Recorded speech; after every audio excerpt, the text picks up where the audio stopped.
Cantik sungguh si bunga kejora, buat hiasan di pagi raya. Marilah sahut seruan negara, bangsa membaca, bangsa berjaya. Salam sejahtera dan salam Malaysia Madani saya ucapkan kepada semua.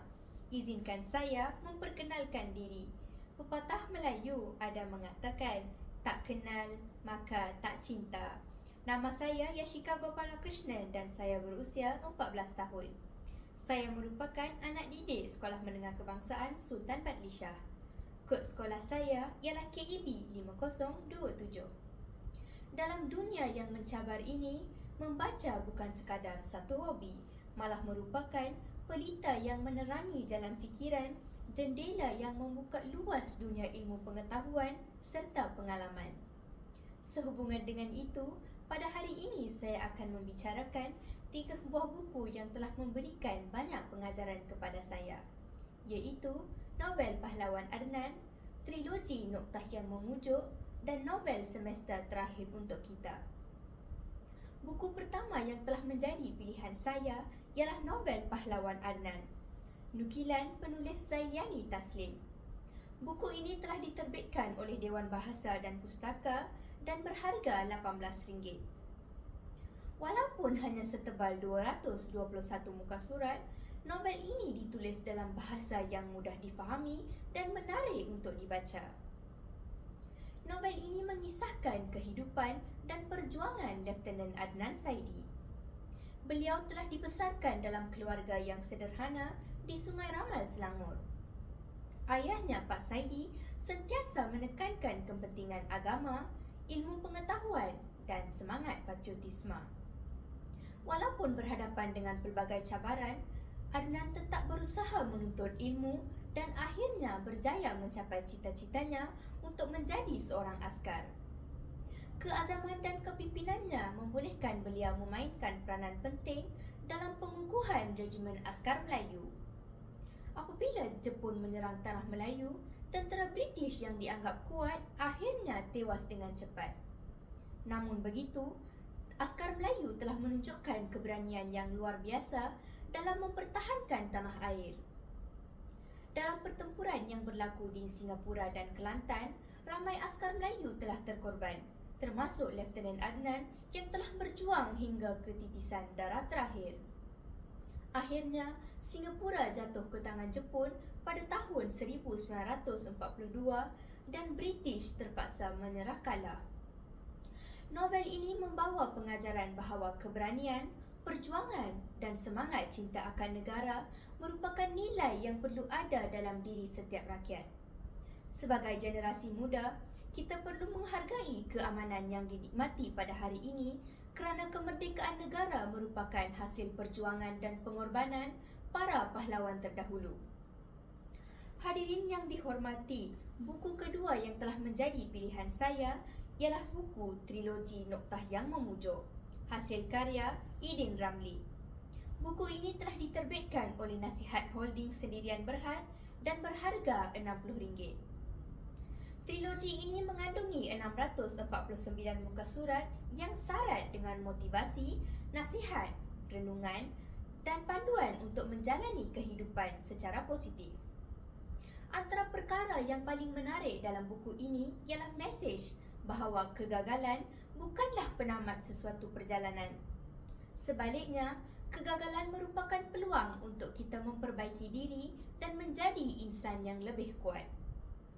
Penulis berjaya menyampaikan pelbagai mesej kehidupan melalui kata-kata yang menyentuh hati dan mudah difahami. Sebagai seorang pelajar, saya juga pernah menghadap dengan pelbagai cabaran dan kekecewaan. Ada kalanya saya berasa sedih apabila tidak mencapai keputusan yang diharapkan atau gagal mencapai sesuatu matlamat.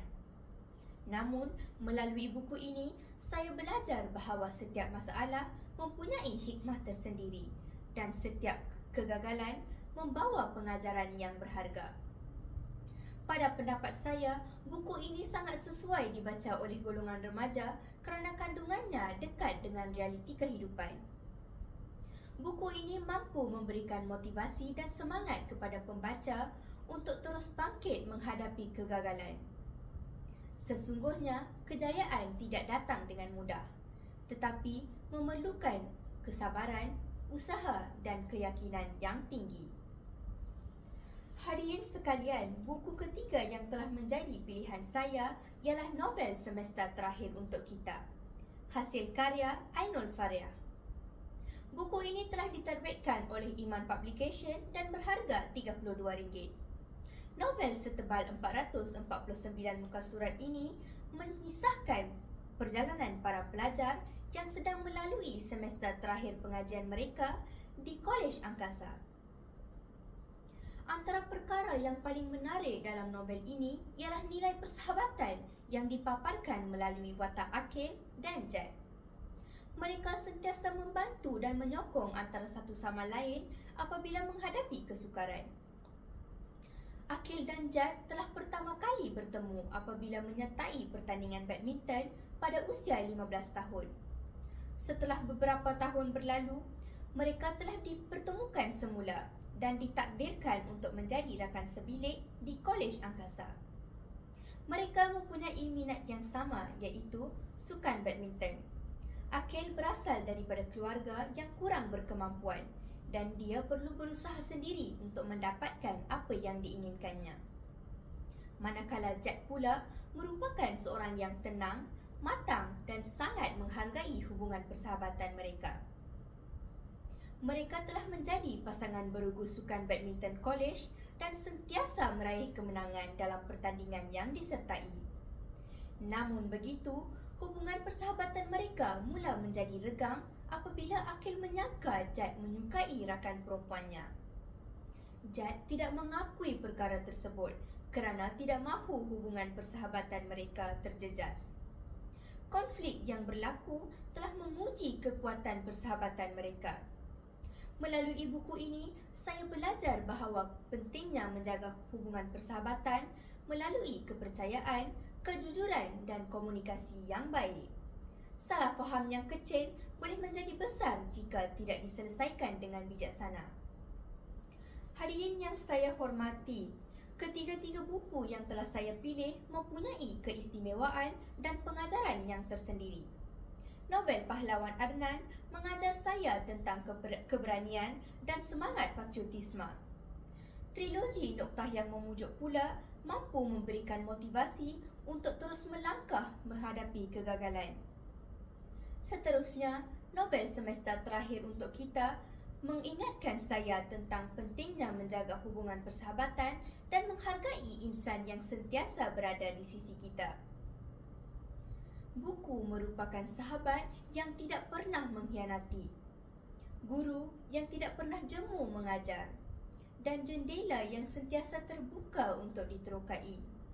Oleh itu, marilah kita menjadikan amalan membaca sebagai budaya hidup agar dapat melahirkan masyarakat yang berilmu, berfikiran matang dan berwawasan.